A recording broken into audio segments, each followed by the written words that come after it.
ನಮ್ಮ ನಾಡಿನ ಅತಿ ಹೆಚ್ಚಿನ ಕಾಲ ಸಿಎಂ ಆದವರು ಯಾರು ಅಂತ ಯಾರಾದರೂ ಪ್ರಶ್ನೆ ಮಾಡಿದ್ರೆ ಇಷ್ಟು ದಿನಗಳ ಕಾಲ ದೇವರಾಜು ಅರಸು ಅಂತ ಹೇಳ್ತಾ ಇದ್ವಿ. ಇನ್ನು ಮುಂದೆ ಆ ಹೆಸರಿನ ಬದಲಿಗೆ ನೀವು ಹೇಳಬೇಕಾಗಿರೋದು ಸಿದ್ದರಾಮಯ್ಯ. ಕಾರಣ ಅರಸು ಅವರ ದಾಖಲೆಯನ್ನು ಪುಡಿಗಟ್ಟಿದ್ದಾರೆ ಸಿದ್ದರಾಮಯ್ಯ. ಇದು ಒಂದು ದಾಖಲೆ ಆದರೆ ಮತ್ತೊಂದು ದಾಖಲೆ ಕೂಡ ಸಿದ್ದರಾಮಯ್ಯನವರ ಹೆಸರಲ್ಲೇ ದಾಖಲಾಗುತ್ತೆ. ಅದು ಅತಿ ಹೆಚ್ಚಿನ ಬಜೆಟ್ ಅನ್ನ ಮಂಡನೆ ಮಾಡಿರುವಂತ ಸಿಎಂ ಯಾರು ರಾಜ್ಯದಲ್ಲಿ ಅಂತ ಅಂದ್ರೆ ಒನ್ಸ್ ಅಗೇನ್ ಸಿದ್ದರಾಮಯ್ಯ ಅಂತ. ಇದರ ಜೊತೆಗೆ ಇವತ್ತು ಸಿದ್ದರಾಮಯ್ಯನವರು ಈ ರೆಕಾರ್ಡ್ಗಳನ್ನ ಬ್ರೇಕ್ ಮಾಡಿದ್ದಾರೆ ಅನ್ನೋ ಕಾರಣಕ್ಕೆ ಗ್ಯಾರಂಟಿ ನ್ಯೂಸ್, ಸಿದ್ದರಾಮಯ್ಯನವರು ನಡೆದು ಬಂದ ಹಾದಿ ಜೊತೆಗೆ ರಾಜ್ಯಕ್ಕೆ ಅವರು ಕೊಟ್ಟಂತಹ ಕೊಡುಗೆ, ಜನಪರ, ಬಡವರ ಪರ, ಮಧ್ಯಮ ವರ್ಗದವರ ಪರ ಅವರು ಜಾರಿಗೆ ತಂದಿರುವಂತಹ ಯೋಜನೆಗಳು ಎಷ್ಟರ ಮಟ್ಟಿಗೆ ಸಹಕಾರಿಯಾಗಿದೆ ಆ ಕುರಿತ ಮಾಹಿತಿನ ನಿಮ್ಮ ಮುಂದೆ ಇಡ್ತಾ ಹೋಗ್ತೀವಿ. ಇದೇ ಈ ಹೊತ್ತಿನ ವಿಶೇಷ ರೆಕಾರ್ಡ್ ರಾಮಯ್ಯ.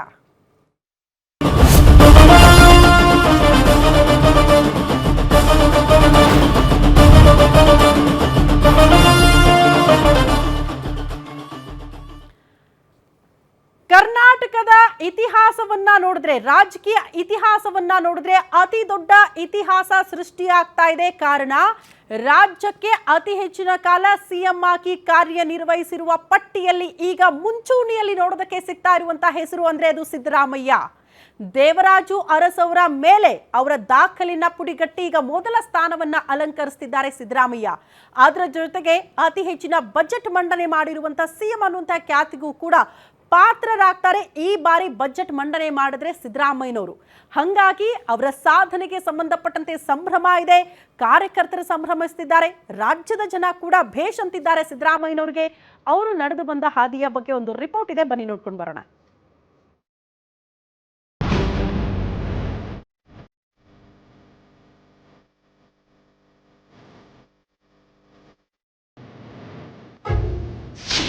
ದೇವರಾಜ ಅರಸು ದಾಖಲೆ ಬ್ರೇಕ್ ಮಾಡಿದ ಸಿದ್ದು. ರಾಜ್ಯ ರಾಜಕೀಯ ಇತಿಹಾಸದಲ್ಲಿ ಮೈಲುಗಲ್ಲು ಸ್ಥಾಪನೆ. ದೀರ್ಘಾವಧಿ ಸಿಎಂ ಆಗಿ ದಾಖಲೆ ಬರೆದ ಅಹಿಂದ ರಾಮಯ್ಯ. ಸಿದ್ದರಾಮಯ್ಯ ಎಂಬ ಹೆಸರೇ ಒಂದು ಬ್ರ್ಯಾಂಡ್. ಅಹಿಂದ ಕೋಟೆ ಕಟ್ಟಿ ಚಕ್ರಾಧಿಪತಿಯಾದ ಚಕ್ರವರ್ತಿ. ಕಾಂಗ್ರೆಸ್ ಪಕ್ಷವನ್ನ ಪುನರುಜ್ಜೀವನ ಮಾಡಿದ ಚಾಣಕ್ಯ ನಾಯಕ. ಕರ್ನಾಟಕದ ರಾಜಕೀಯದಲ್ಲಿ ಮಾಸ್ ಲೀಡರ್ ಎಂದೇ ಖ್ಯಾತಿ ಗಳಿಸಿರುವ ಸಿದ್ದರಾಮಯ್ಯ ಇಂದು ಕರ್ನಾಟಕದ ರಾಜಕೀಯದಲ್ಲಿ ಹೊಸ ಮೈಲುಗಲ್ಲನ್ನ ಸೃಷ್ಟಿಸಿದ್ದಾರೆ. ಭಾಗ್ಯಗಳ ಭಾಗ್ಯದಾತ ಎಂದೇ ಕರೆಸಿಕೊಳ್ಳುವ ಸಿದ್ದರಾಮಯ್ಯ ದೀರ್ಘಾವಧಿ ಸಿಎಂ ಎಂಬ ಹೊಸ ದಾಖಲೆ ಬರೆದಿದ್ದಾರೆ.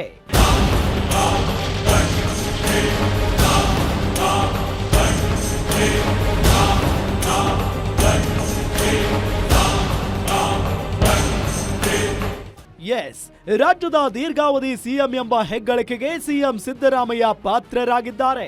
ದಿವಂಗತ ದೇವರಾಜ್ ಅರಸು ಬಳಿಕ ರಾಜ್ಯದಲ್ಲಿ ಅತಿ ದೀರ್ಘಾವಧಿ ಮುಖ್ಯಮಂತ್ರಿಯಾಗಿ ಆಡಳಿತ ನಡೆಸಿದ ಕೀರ್ತಿ ಸಿದ್ದರಾಮಯ್ಯನವರಿಗೆ ಸಲ್ಲುತ್ತದೆ.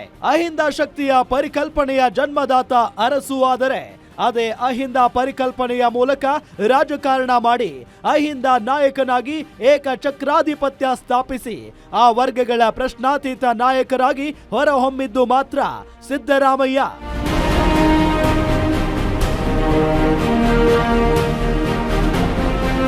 ದೇವರಾಜ್ ಅರಸು 7 ವರ್ಷ 239 ದಿನಗಳ ಕಾಲ ರಾಜ್ಯದಲ್ಲಿ ಆಡಳಿತ ನಡೆಸಿ ಸುದೀರ್ಘ ಕಾಲದ ಸಿಎಂ ಎಂಬ ದಾಖಲೆ ಇಲ್ಲಿಯವರೆಗೂ ಇತ್ತು. ಆದರೆ ಇಂದಿನಿಂದ ಆ ದಾಖಲೆ ಸಿದ್ದರಾಮಯ್ಯನವರ ಪಾಲಾಗಿದೆ. ಅರಸು ಅವರು ಮಾರ್ಕ್ಸ್ ಸಿದ್ಧಾಂತ ಪ್ರಭಾವ ಇದ್ರೆ ಸಿದ್ದರಾಮಯ್ಯ ಅವರಿಗೆ ಲೋಹಿಯಾ ಸಿದ್ಧಾಂತ ಪ್ರಭಾವಿಸಿತ್ತು. ಈ ಇಬ್ಬರು ನಾಯಕರು ಕಾಂಗ್ರೆಸ್ನಲ್ಲಿ ಧ್ರುವ ತಾರೆಗಳಾಗಿ ಉಳಿದಿದ್ದಾರೆ. ಸಾಮಾಜಿಕ ನ್ಯಾಯದ ಮೇಲೆ ಉಳುವವನೇ ಹೊಲದೊಡೆಯ ಎಂಬ ಕ್ರಾಂತಿ ಅರಸು ಕಾರಣರಾದ್ರೆ ಬಡವರಿಗೆ ಅನ್ನಭಾಗ್ಯ ಕೊಟ್ಟು ಸಿದ್ದರಾಮಯ್ಯ ಅನ್ನ ರಾಮಯ್ಯ ಆಗಿದ್ದಾರೆ. ಸಿದ್ದರಾಮಯ್ಯನವರ ಆಡಳಿತದ ಅನುಭವ, ಜನಮನ್ನಣೆ, ಜನಮಾನಸ ನಾಯಕರಾಗಿ ಉಳಿದುಕೊಂಡಿದ್ದಾರೆ. ಬಹಳ ಸಂತೋಷ ಅಲ್ವಾ? ರಾಜ್ಯಕ್ಕೂ ಸಂತೋಷ, ನಮಗೂ ಸಂತೋಷ, ನಿಮಗೂ ಸಂತೋಷ. ನೀವು ಅದ್ರ ಬಗ್ಗೆ ಒಳ್ಳೆ ನಾವು ತುಂಬ ಹೃದಯದ ಶುಭವನ್ನು ಹಾರೈಸ್ತೇವೆ. ಜೀವನದಲ್ಲಿ ಏನೋ ಒಂದು ಸಾಧನೆ ಮಾಡಬೇಕು ಅಂತ ಎಲ್ಲರಿಗೂ ಇರ್ತದಲ್ಲ. ಸೊ ನಮ್ಮ ಗೌರವಾನ್ವಿತ ಮುಖ್ಯಮಂತ್ರಿಗಳು ಒಂದು ಇತಿಹಾಸ ಪುಟಕ್ಕೆ ಹಿಂದೇನೂ ಸೇರಿದ್ದಾರೆ, ಮುಂದೆನೂ ಸೇರ್ತಾರೆ. ತಮ್ಮದೇ ತವರು ಜಿಲ್ಲೆಯ ದಿವಂಗತ ದೇವರಾಜ್ ಅರಸು ಅವರ 2792 ದಿನಗಳ ಕಾಲ ರಾಜ್ಯದ ಸಿಎಂ ಆಗಿ ಆಳ್ವಿಕೆ ನಡೆಸಿದ ದಾಖಲೆಯನ್ನ 40 ವರ್ಷಗಳ ಬಳಿಕ ಸಿದ್ದರಾಮಯ್ಯ ತಮ್ಮದಾಗಿಸುತ್ತಿದ್ದಾರೆ. ಇನ್ನು ದಾಖಲೆಯ 16 ಬಾರಿ ಬಜೆಟ್ ಮಾಡಿರುವುದು ಸಹ ಮತ್ತೊಂದು ದಾಖಲೆಯಾಗಿದೆ. ಅರಸು ದಾಖಲೆ ಸರಿಗಟ್ಟಿದ ಸಂಭ್ರಮದಲ್ಲಿರುವ ಸಿಎಂ ಸಿದ್ದರಾಮಯ್ಯ ಅರಸು ದಾಖಲೆ ಮುರಿದಿರುವುದು ಜನರ ಆಶೀರ್ವಾದದಿಂದ ಅಂತ ಸೌಜನ್ಯದಿಂದ ಪ್ರತಿಕ್ರಿಯಿಸಿದ್ದಾರೆ. ಜನರ ಆಶೀರ್ವಾದದಿಂದ